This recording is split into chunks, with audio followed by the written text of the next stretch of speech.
Dat is mijn huis, dus ik heb een pracht uitzicht over het park. Maar snijtemon koet Jim Roosema net zo geniertje van zijn uitzicht. En dan doe je de gordijn open en dan zie je in één keer dat er 3 pas aangeplante bomen omgebroken zijn. Omgeknapt zijn, moedwillig. Naar aanleiding van dat ben ik ook nog eens eventjes in het park in geweest. En nou ja, de tranen schoten in mijn ogen vanwege de vernieling. Er waren weer bomen omgeknapt, flessen bier die er lagen, nou ja, noem maar op, kapotte vuilnisbakken. Doodzonde. Het gebeurt haast elk weekend dat er in de stad dat iets echt mooi geweld stikken wordt maken. En wat daar is binnen is nevens de omwenners wel duidelijk.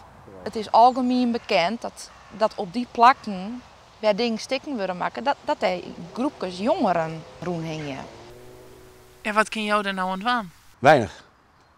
We willen er wat aan doen, uiteraard. En daarvoor zijn we ook met z'n drieën bij elkaar gekomen. En wij willen gewoon proberen een dialoog te krijgen met de kinderen. Of degene die het doen, ik moet niet zeggen kinderen, maar degene die dat gedaan hebben. En wat men bewust gaan raken dat het zo niet kan. Er komen ze mooi een meldpunt. Verder roepen ze meesken op om oorjeften te doen als ze wat zorgen. En gaan ze om tafel met het jongerenwerk. Je moet altijd een probleem bij de wortel aanpakken. En ja, het is ja, de wortel van het probleem is voor u, is jongeren die het omhingen gaat, die doet dat omdat er niks is. En misschien kan het nagelnij jeugdhonk een oplossing bieden.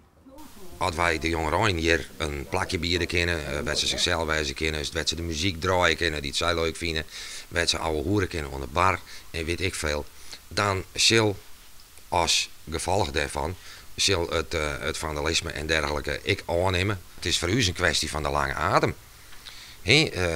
Dus is een bepaalde groep zit misschien net met binnen, maar andere groepen weer wel.